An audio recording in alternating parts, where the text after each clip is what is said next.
In this lecture, we are going to see the relationship between the solution of primal LPP and dual LPP.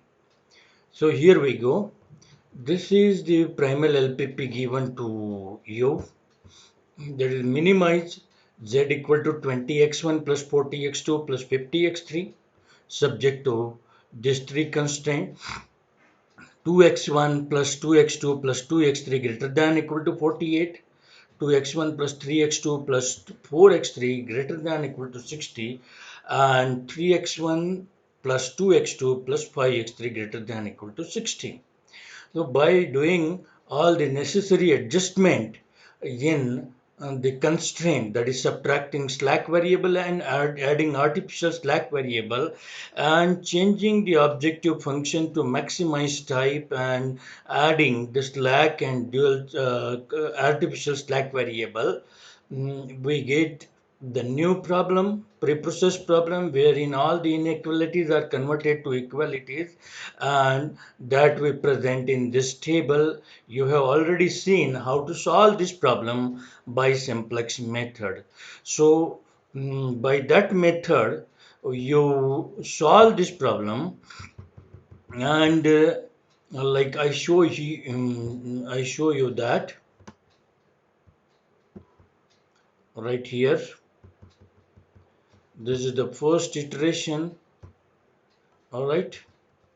Then mm, by selecting the entering variable and leaving variable and doing the necessary adjustment, we get the second iteration, then third, and then fourth. In fourth iteration, we encounter a typical situation. In that situation, you have one entering variable, x1 happens to be entering variable, and you have two living variable. You can take x3 as a living variable or a1 as a living variable. Why? Because the replacement ratio for a1 and x3 are same and minimum, right? Whenever you encounter this situation that for more than one variable you have replacement ratio same and minimum, then that situation is called as degeneracy in simplex method. We have also seen that, but in this problem I intentionally solved this problem once by taking x3 as living variable, that is the stream downward. This is the stream in which I have taken x3 as living variable, and simultaneously, out of curiosity or satisfying viewer questions, what happens if I take another variable as living variable? I have made an attempt to solve this problem by taking x3 as living variable once. So here is the stream wherein I proceeded ahead by taking x3 as living variable, and the iteration then take its own course, and the total number of iterations to get you the optimal solution. Just let us count all that. This is 1, 2, 3, 4, 5, 6, 7, and 8 iteration, in which the first is simply the representation of the problem and finding Cj minus Ej values and replacement ratio. So all in all 8 iterations if you take x3 as living variable, and on the other hand, if you take a1 as living variable instead of taking x3, a1 if you take as living variable, this is the stream which takes you ahead through iteration. So far till this point you had gone through 1, 2, 3, and here is the fourth one, fifth one, and sixth one. In 6 iteration you get the optimal solution. So that is something important which is discussed in the lecture on degeneracy in simplex method, that if you take one variable as living variable, You may take more number of iterations, you may require more number of iterations, and by taking another variable as living variable, you will be getting the solution in less number of iterations. In some cases it may happen that by taking any one out of the two, out of the two, or some living variable, you will be getting the solution in same number of iterations. Here, particularly, you are finding that by taking x3 as living variable, you are taking 8 iterations, and by taking a1 as living variable, you are requiring 6 iterations to get you the optimal solution. All right. And sometimes it may happen that by taking one variable, one amongst the tied variables as living variable, you will get the solution, and by taking another variable as a living variable, you will not get the solution. Your computer will hang. All right. So that's not very important as far as this lecture is concerned. You may take your course like this for solving the problem by simplex method. Obviously, artificial slack variables you don't like.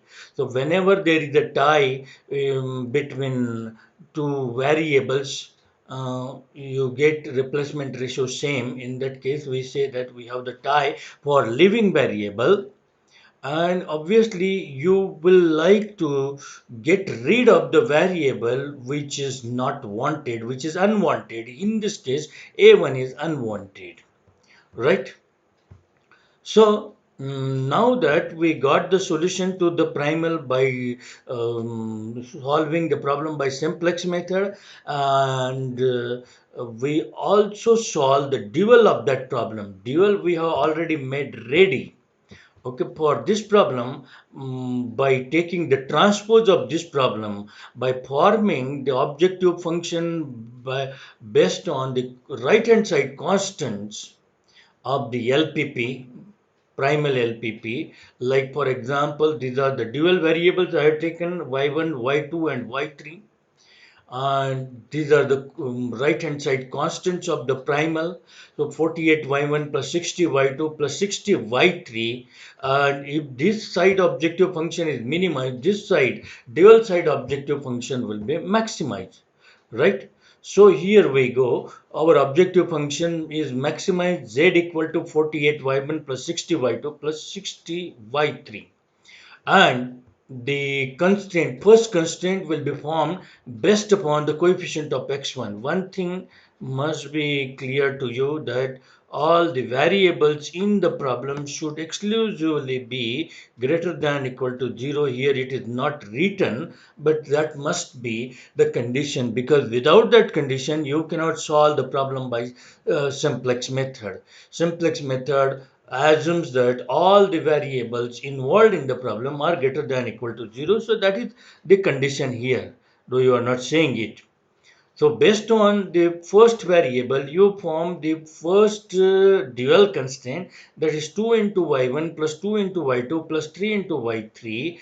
This time it will be less than equal to 20, and likewise you form the second and third constraint. Okay, we have already seen how to form the dual, and how we have also seen how to interpret the dual. This lecture is specifically meant for finding out the relationship between the primal and solution of the primal LPP and dual LPP. Here you have something written, but that is not very important for now. Values written after, these are the values which are written after you get the optimal solution.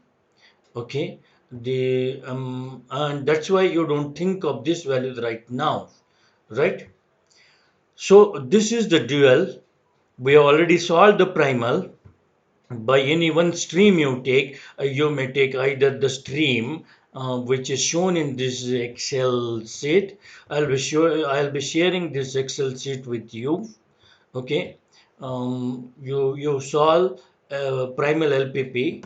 You have already solved it. Now we'll be solving a dual LPP by simplex method. Okay, again pre-processing this to convert inequalities to equalities, we are required to add slack variables and do the necessary adjustment in the objective function. That is, we need to accommodate slack variables with zero coefficient in the objective function. After doing all that, here we have the solution of the dual problem. Okay, just look here. This is the solution to primal, as you were saying, and this is the solution. Just beside we have the solution to the dual problem. Here I have written the dual again. These are the dual variables which I may delete from here because right now that is not needed.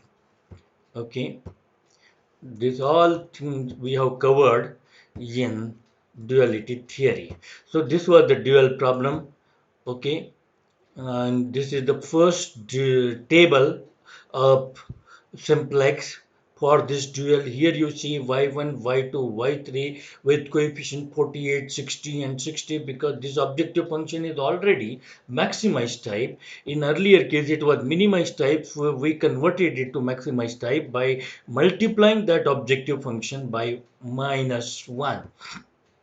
Okay, and here the slack variables, I'm not taking s1, s2, s3 because I have taken those variables, those slack variables already in the primal. So here I need to have some different slack variables, so I have labeled them as s1 dash, s2 dash, s3 dash, right?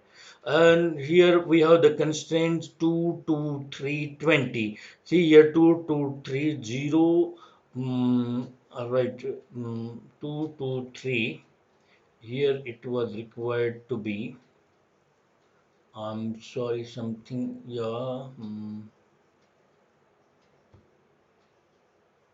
The first iteration here.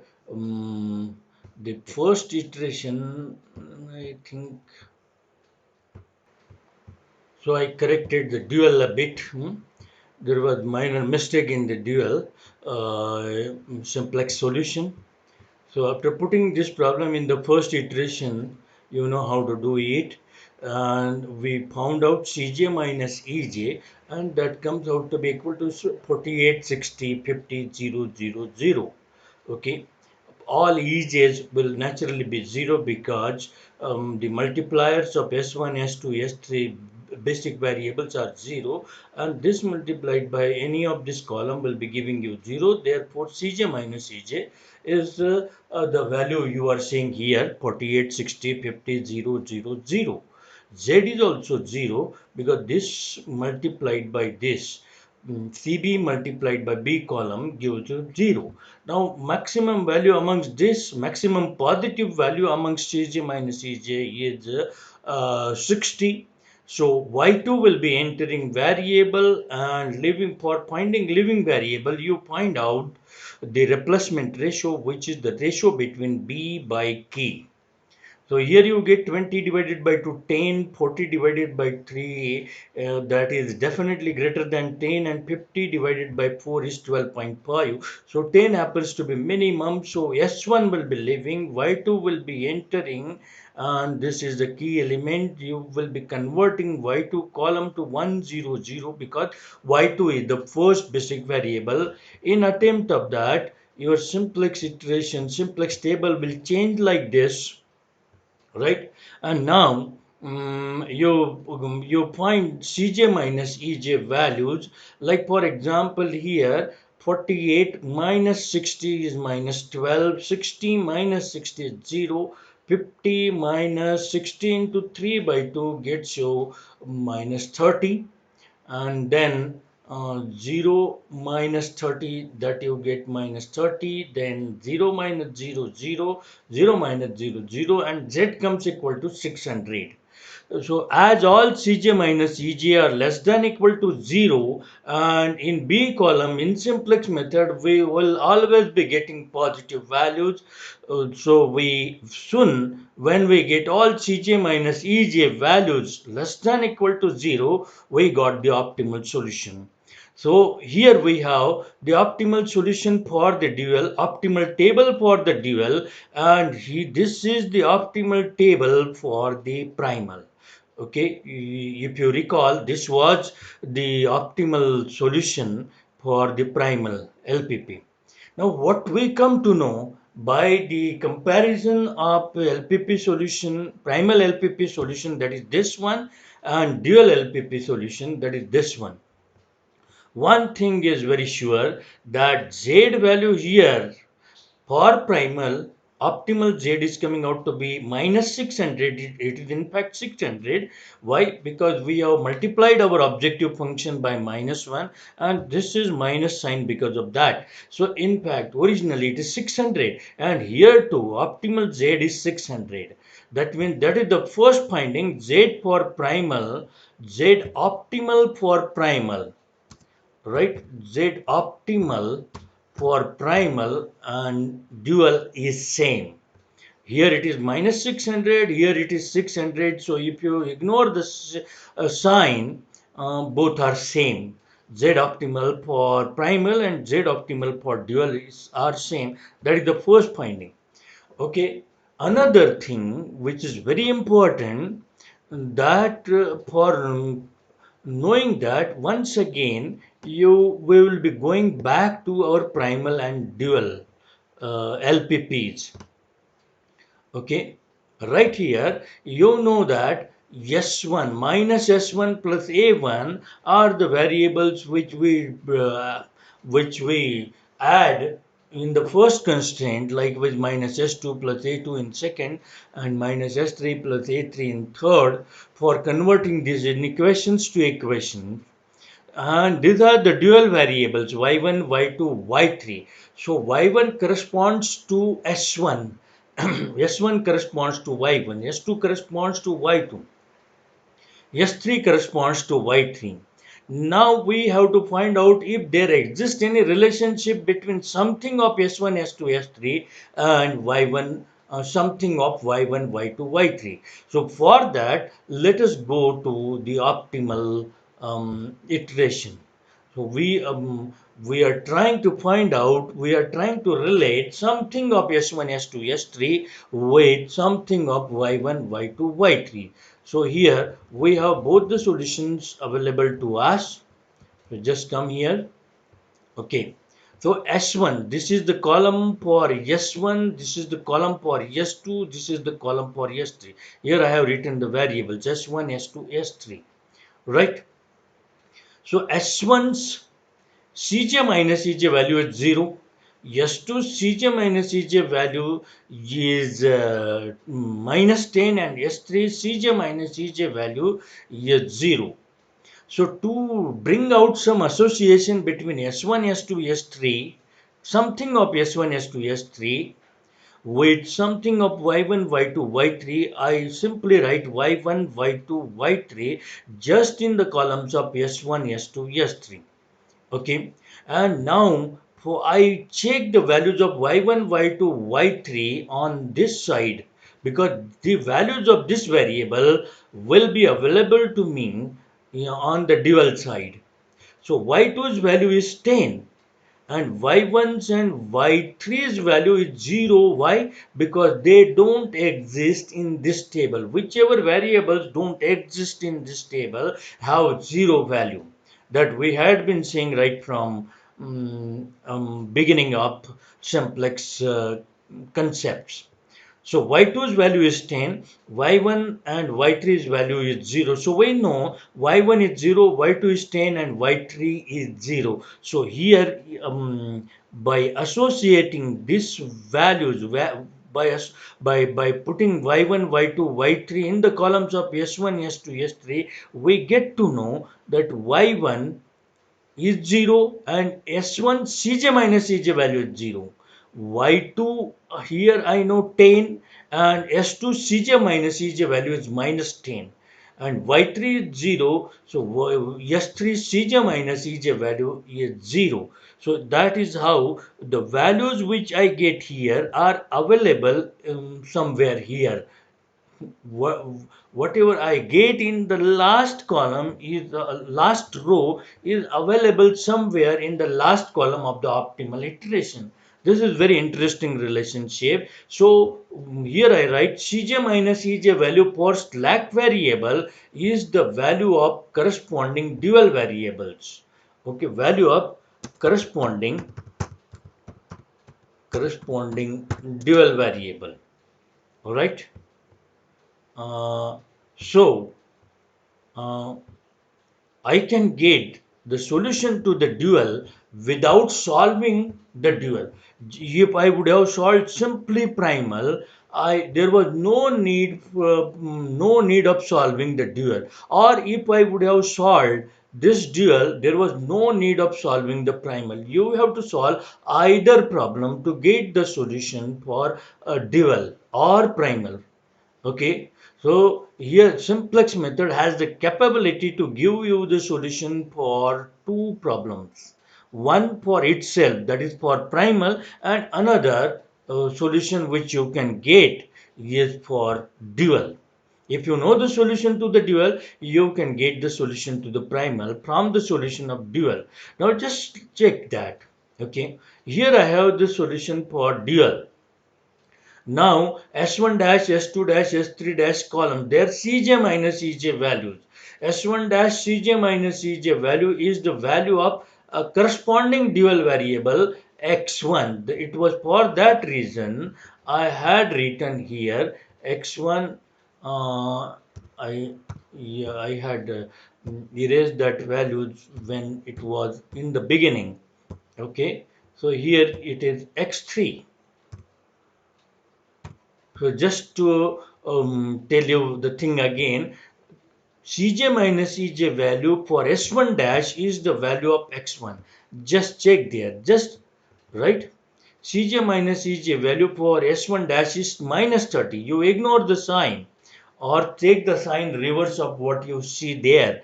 So minus 30. So x1's value is 30. Here you see x1's value is 30. So from the solution of the dual, you get the solution of the primal without solving it. These arrows are just drawn to show you the association. Now in this table you don't have x2 and x3. So this table must give you the values for x2 and x3 equal to 0. Why the values for x2 and x3 are 0? Because s2 dash Cj minus Ej value for s2 dash and for s3 dash they are 0 and they happen to be the value of x2 and x3. So by solving the primal you get the solution of dual, and by solving the dual you get the solution for primal. All right, so you need to solve only one problem. This is the key. Here exists the solution, here is the solution to the problem you are solving, and here is the solution to the other problem, right? Here exists the solution, here are the clues of the solution for another problem. So one solution, one simplex table, one optimal simplex table possess two solutions. Okay. Now, mm, as we have both the tables together, one more relationship, one more interesting relationship is put in front of you. That is called as complementary slackness condition. If you associate if you associate the values of dual variable with the slack variables. I'm not talking about Cj minus Ej value of the slack variable. Like for y1 and s1, y2 and s2, y3 and s3. On this side, x1 and s1 dash, x2 and s2 dash, x3 and s3 dash. If you collect all their values, for example, I'll be doing that here. Okay, just for your reference I'll be doing so that you get very much convinced with what I'm saying. So I wanted to associate y1 sorry uh, s1's value with y1's value. What is the value of s1 here? You are finding it 12 from the primal. and right here itself I'll be writing the value of corresponding dual variable y1 is equal to 0.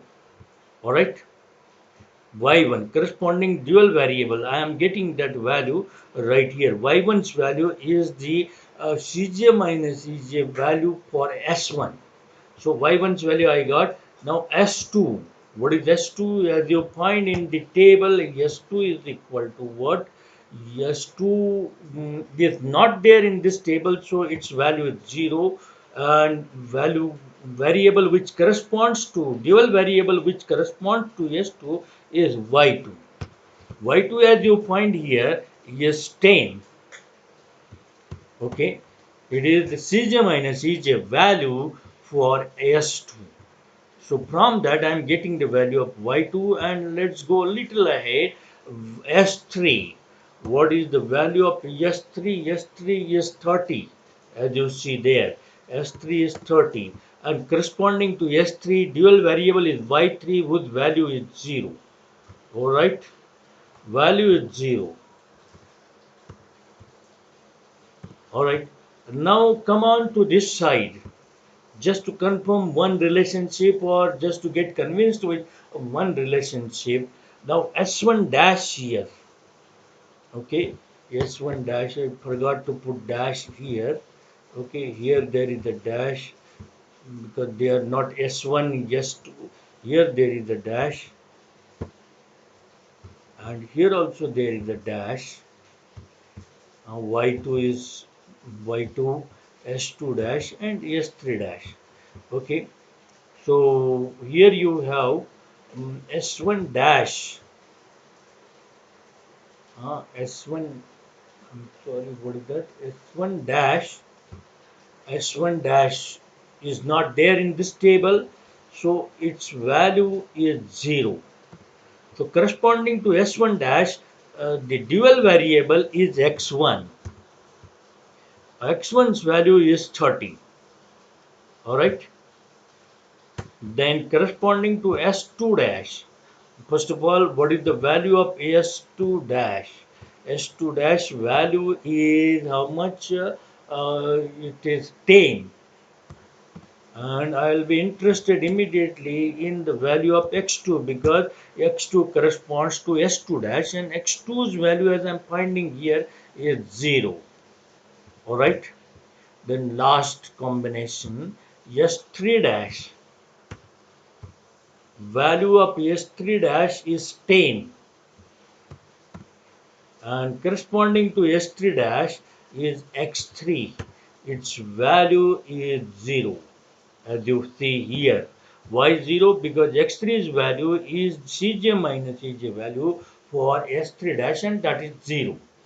Now by looking at all these six uh, pairs, you come to know one thing, that the product of value of S1 and value of Y1 is 0.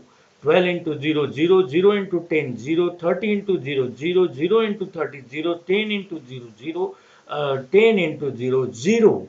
So that is to say, this is called a complementary slackness condition. That is to say that the product of value of slack variable and the value of corresponding dual variable is 0. That is complementary slackness condition. Here it is written in detail. S1 into Y1, S2 into S1 into Y1 equal to 0. Likewise, S2 into Y2, S3 into Y3 0. S1 dash into X1, S2 dash into X2, S3 dash into X3 is 0. This is true for every primal dual LPP solution by simplex. Okay, this is valid for optimal table. Okay, this is again a very important condition. By this condition, if I know the value of certain variable, I will be knowing the value of certain another variable.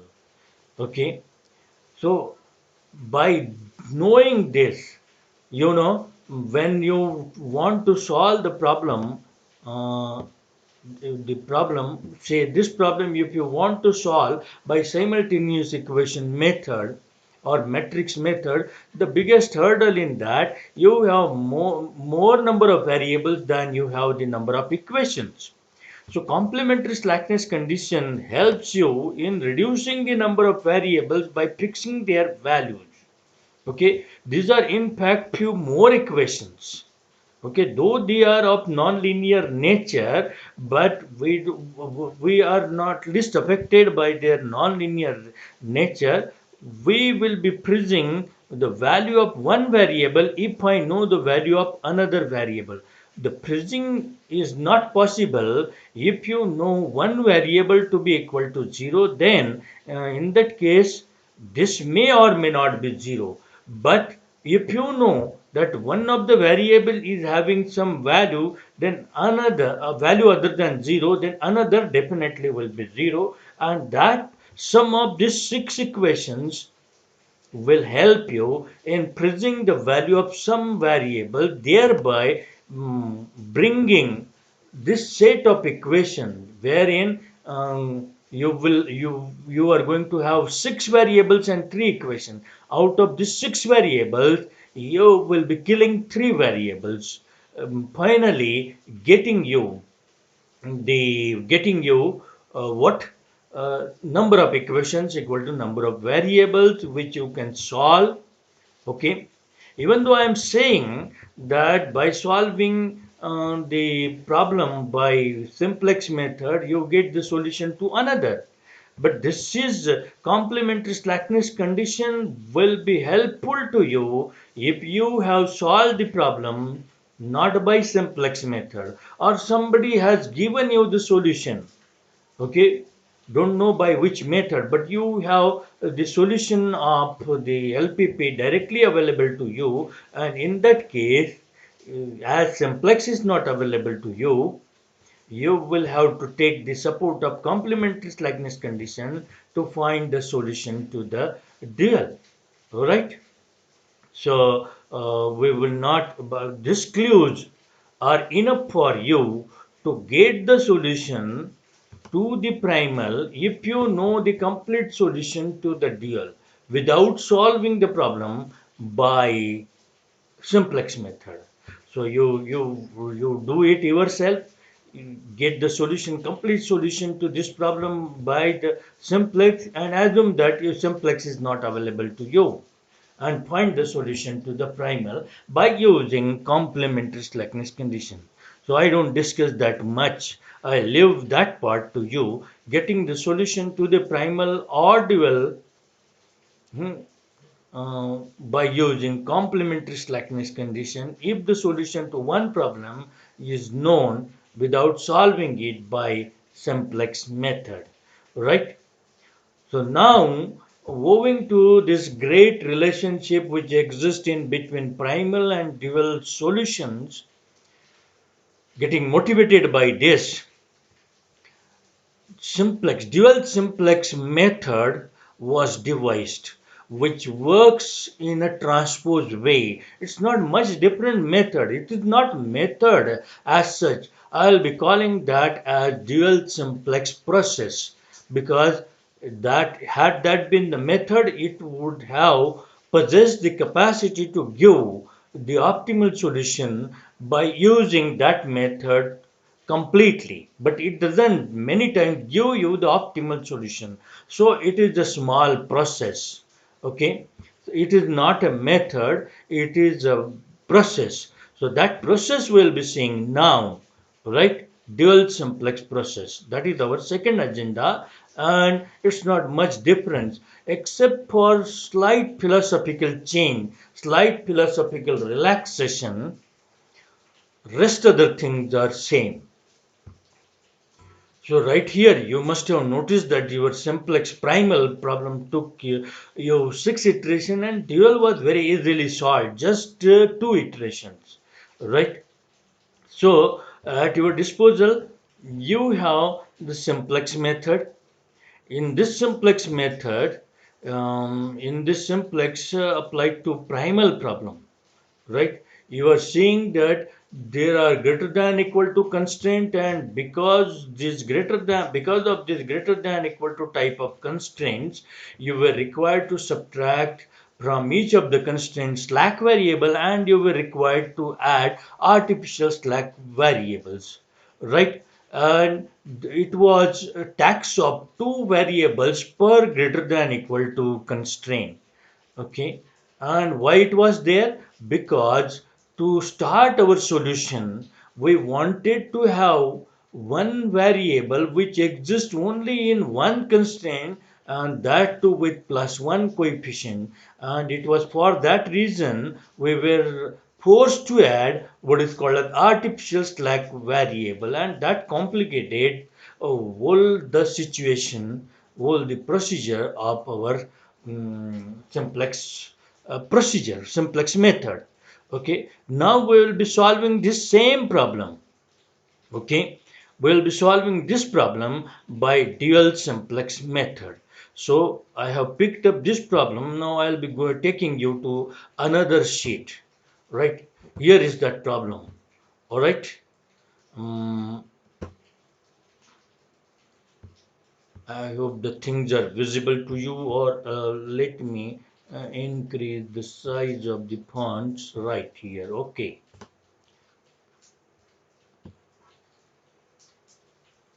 right. Before I move on to dual simplex method, let's be clear about one thing. It is not the simplex method applied to dual of the problem. It is the process. It is altogether an independent process. It is not simplex method applied to dual of the problem. Okay. And one more thing um, you might have thought to yourself that primal takes so many iterations and dual gets very easily solved.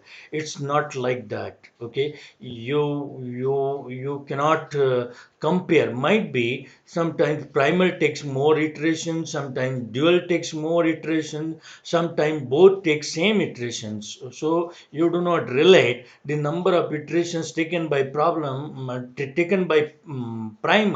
with the number of iterations taken by dual.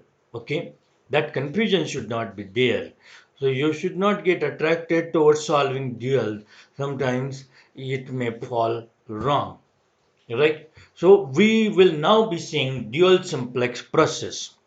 Okay, so again, it's a minimization problem. We'll be converting it to maximization by multiplying this objective function by minus 1. So here, as you are seeing, you are putting all the things in table, but this time you are not taking artificial slack variables.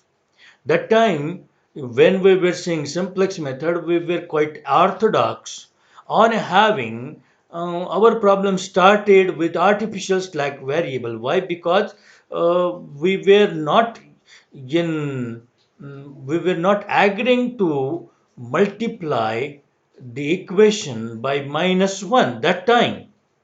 Okay, suppose say I subtract slack variable here, and if I multiply this equation by minus 1, I will be converting the coefficient of s1 to plus 1, but all other coefficient will turn negative. There is no problem if this coefficients of x1, x2, x3 turn negative, but that time it was perceived that if 48 turns negative, then in B column I will have negative values, which are the values of this variable, and right from the beginning, if I start with getting invalid values, I may not end up getting the right solution. That was the initial concept. Okay, so through that point of view, it was not tried in initial days um, to multiply the equations by minus 1, but this time in dual simplex procedure we'll be taking a chance to multiply the equation by minus 1, even though even if b column values turn negative, we will not be worrying about the values in b column turning negative. We will rather accept those values, will not mm, reject negative values. So one thing is clear in dual simplex method, that we do not have any necessity, any need of artificial slack variable. Got it? Now, as usual, we'll be subtracting slack variable if the constraint is greater than equal to. So here, the constraint will become 2x1 plus 2x2 plus 2x3 minus s1 equal to 48. Then second will become 2x1 plus 3x2 plus 4x3 minus s2 is equal to 60. And third, 3x1 plus 2x2 plus 5x3 minus s3 is equal to 60. We are not adding artificial slack variable. So these equations, we have put their coefficients in the respective columns. Okay. Now what I have done earlier, this was 2, 2, 2 minus 1, 0, 0, 48. But I have the need of basic variable for each of the constraint, and the condition for basic variable is it must have coefficient 1 in one constraint and 0 in another constraint. So it cannot be negative, and so the coefficient here, earlier these values were 2, 2, 2 minus 1, 0, 0, 48. So for converting this minus 1 to plus 1, I was required to multiply whole this equation by minus 1. Okay. And by multiplying whole this equation by minus 1, this coefficient which was earlier 1 got converted to earlier minus 1 got converted to 1. But in that process, another coefficient converted to negative. That's not a big problem if x1, x2, x3's coefficient convert to negative. But the problem is if b side, b constant, right hand side constant converts to negative. So anyway, same thing happened to second constraint. This constraint initially was 2, 3, 4. These values were 2, 3, 4, 0, minus 1, 0, 16. But I wanted S2 to make basic variable. So what I did, I multiplied the second equation again by minus 1. If that would have already been 1 plus 1, then there is no need to multiply that equation by minus 1. Okay, because our condition is the basic variable, whichever variable you want to make a basic variable, its column must contain one element 1 and rest other 0, right? So minus 1 is not allowed. So we want to multiply that particular equation by minus if the entry is negative. Hmm. So we multiplied this row by minus 1. Again for the same reason, where earlier values we had in third row values 3, 2, 5, 0, 0, minus 1 and 60. So again we multiplied third row by minus sign. Our immediate problem was of getting basic variables.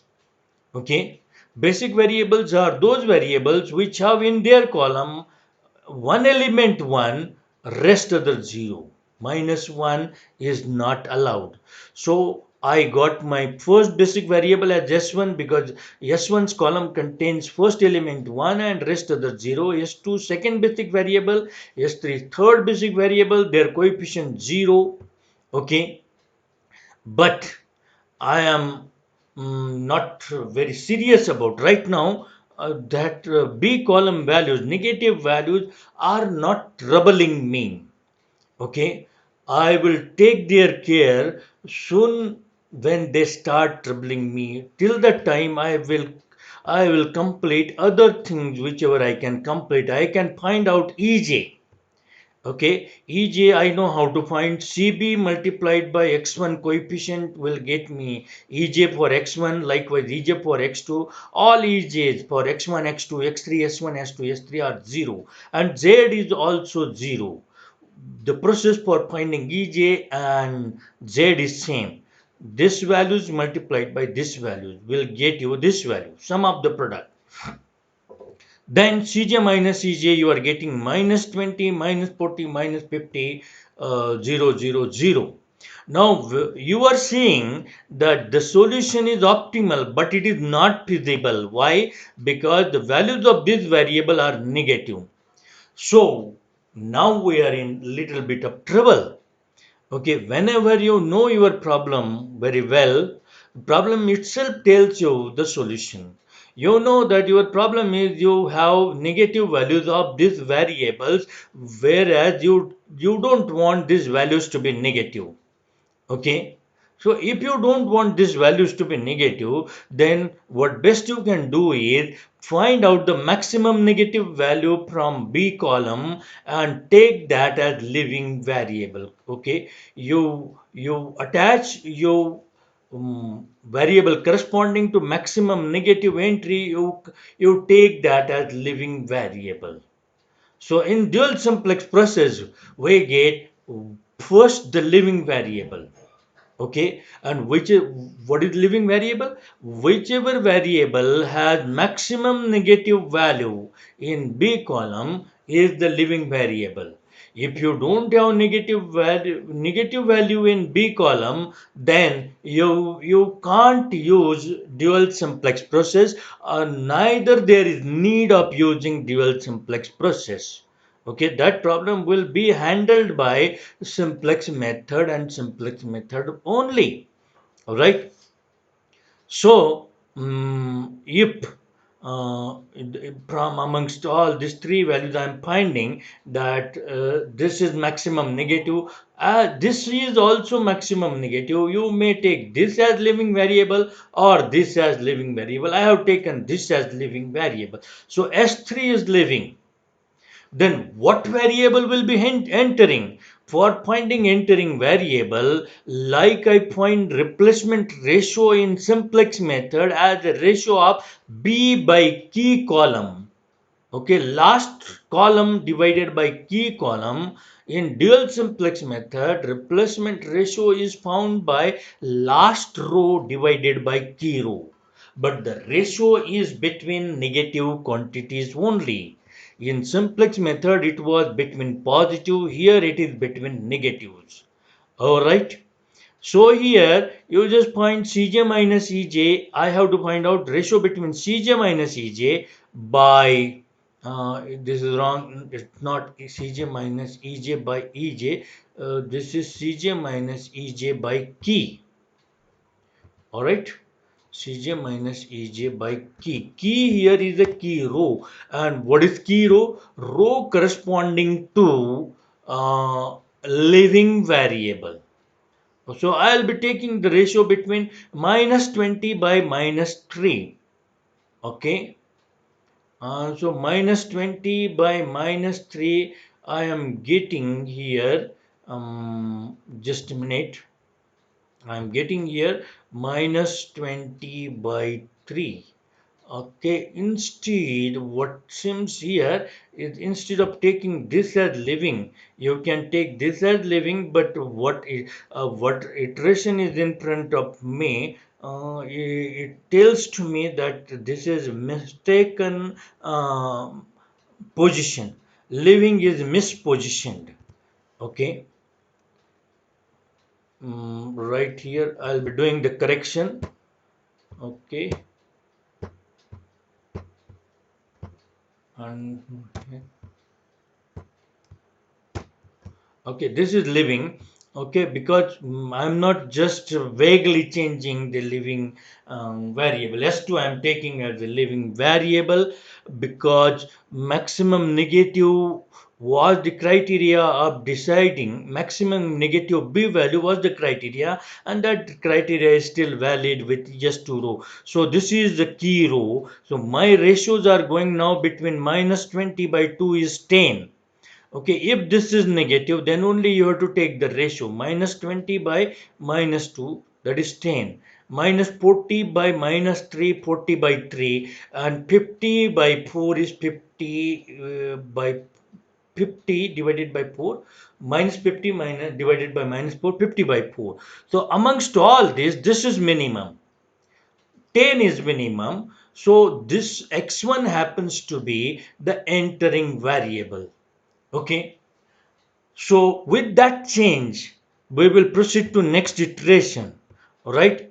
The dual simplex process is not at all anything very specific. Okay, it is just a resolution that you will be taking variable with maximum negative entry in B column as living variable.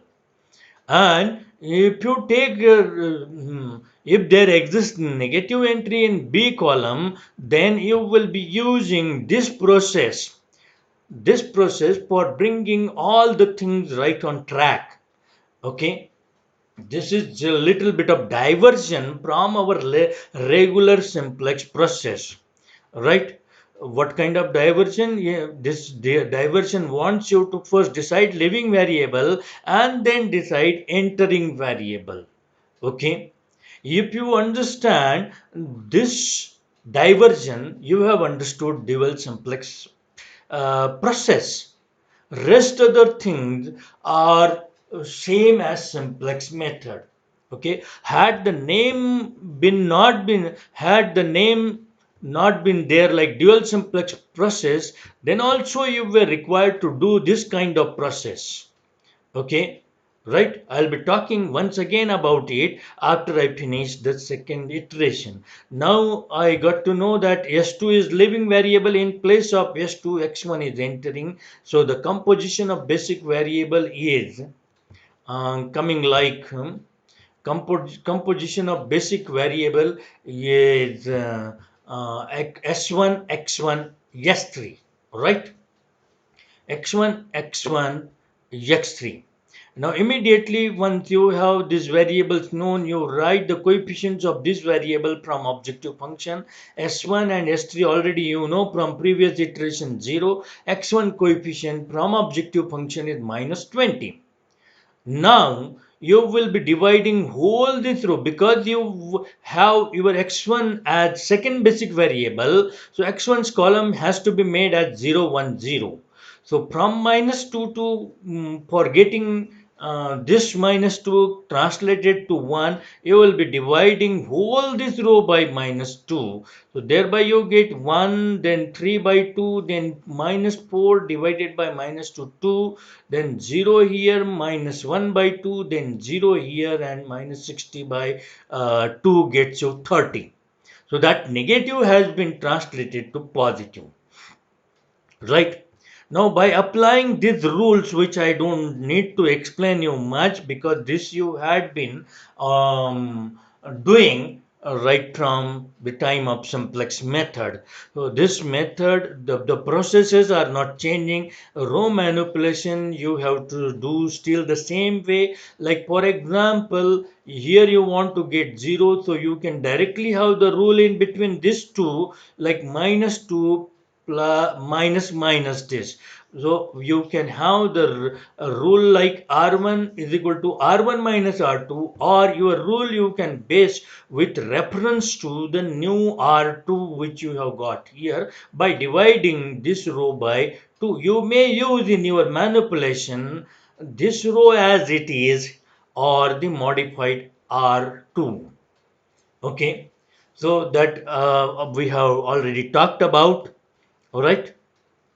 So here is that by row manipulation you got this row like this, and here the rule for getting 0 here you can either have the rule like R3 is equal to R3, R3 plus 3R2 if you take this row, or R3 is equal to R3 minus R2 into 3 by 2. Okay, it depends which row you are considering, that will decide your rule. Okay, so by that rule, this row has been transformed. So I don't explain you much about the transformation. Okay, that you know very well. Now that this simplex equations have changed, because you wanted to give importance to x1, you wanted to have x1 as basic variable, you wanted to have your equations to contain s1, x1, s3. That's why this is the new form of equation which we got from by manipulating these equations, right? So now you are in position to find EJ. EJ is coming out to be this multiplied by this here minus 20, then this multiplied by this 0 into 1, then minus 20 into 3 by 2, 0 into 5 by 2, that gets you minus 30. Likewise, minus 40 here, 0 here, then here it comes 10 and 0 here. And the Z process for finding Z is same as that of EJ. So we are getting Z here. How? 0 into 12, 0 minus 20 into 30 is minus 600 plus 0, so minus 600. Now CJ minus EJ. Minus 20 minus 20, 0 minus 40 minus 30 minus 10, then minus 50 minus 40 minus 10 again, then 0 minus 0, 0, 0 minus 10 minus 10, 0 minus 0, oh, 0 minus 0, 0. Okay. So, because all Cj minus Ej values are less than equal to 0 and B column values are all positive, you have got optimal solution. Okay, the condition for optimality now in general is all B column values should be less than equal to, all B column values should be positive, and all Cj minus Ej values should be less than equal to 0. Okay, now in this problem we got the solution very early, that is in just next iteration after the first one, second iteration we got the solution. But suppose say there would have been some value negative here, then there was no meaning to have all values less than equal to 0 here. In that case, what you would have done, you would have taken maximum negative value from B column as a living variable, and that would have become then the key row, and then Cj minus Ej by key you would have found, and that time you must be taking the ratio between negative quantities, and amongst all those ratios you will be finding minimum. This much you have to remember. And that variable corresponding to minimum replacement ratio, that is Cj minus Ej by key ratio, will be the entering variable. So in dual simplex, you have what? In dual simplex, you first have to take living variable and then entering variable. Again, that is not important. Suppose say you are in a situation like, for example, this is positive. This value is positive. For example, instead of being minus 10, this is plus 10, and all values here are positive. Then what, you know that you haven't got optimal solution. Why? Because all Cj minus Ej's are not less than equal to 0. This is positive. Soon this is positive, you know what you have to do. Okay, because this is positive, this will become an entering variable. Now it is game like thing. Okay, because this is positive, this is entering variable, and once you get this as entering variable, you will be finding replacement ratio, this divided by this in positive quantities. Okay, this B column divided by key column only in positive quantities. Ratio has to be taken if key column entries are positive, right? Because we know that these are all positive, so we need to have key column entry positive to take the replacement ratio here. So now you know what you have to do if you have negative entry in B column. You know what you have to do if there is positive entry in Cj minus Ej row. Now suppose say both the thing happen simultaneously. Okay, in B column there is negative entry, and in Cj minus Ej row there is positive entry somewhere, right? So now the negative entry in B column will be triggering dual simplex process, and positive entry in Cj minus Ej row will be triggering simplex method. But now, when both the things exist simultaneously, that is, there is negative entry in B column and positive entry in Cj minus Ej row. So what trigger? Both the triggers cannot act simultaneously. Okay, so we will have to prioritize the triggers, right? If there is negative entry in B column, that is our priority, because we do not want infeasible solution to proceed for longer time. Okay, so whenever you enter into a situation that you have negative entry in B column and positive entry in Cj minus Ej row, your priority is to remove negative entry. That is, having negative entry in B column will always trigger dual simplex process first. Okay, and once you ensure that all B column entries are positive, then you will take care of this last row.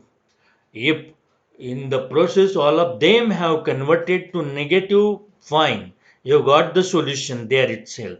But if some of the value is positive, then the rest of the process will continue ahead by simplex method till all Cj minus Cj values turn to be less than equal to 0. Okay, so you take up some problem and solve it by dual simplex process. Use dual simplex process in solving that. Okay, now there are some problems in using dual simplex process. Now we will we'll go back to our earlier problem, which we solved by dual, which we solved by simplex method. Dual we solved by simplex method. Now, if I think of solving this problem by dual simplex method, it's not possible. Why? And nor there is need to use dual simplex process, because here I am already having positive coefficient to S1, S2 and S3. Okay, so there is no need of multiplying any of the equation by negative. Okay, because S1, S2, S3 are positive and right hand side constant are not turning to be negative. Dual simplex method get triggered only when B column has negative entries. Okay, in this problem, if you try to force the application of dual simplex process for this problem, it's not possible.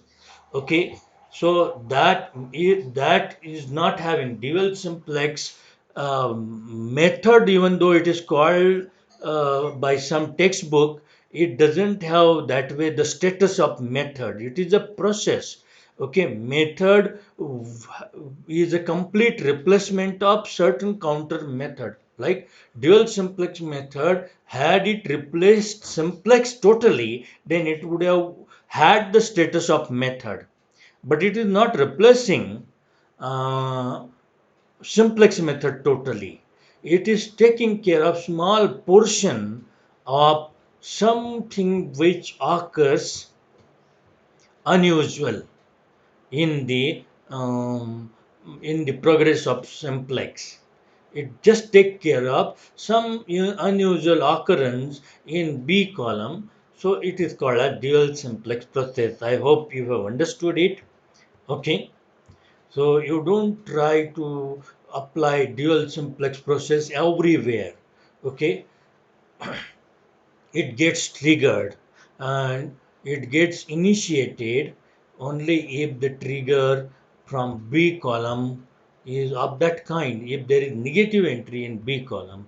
So we will stop here, right? So I thank you very much.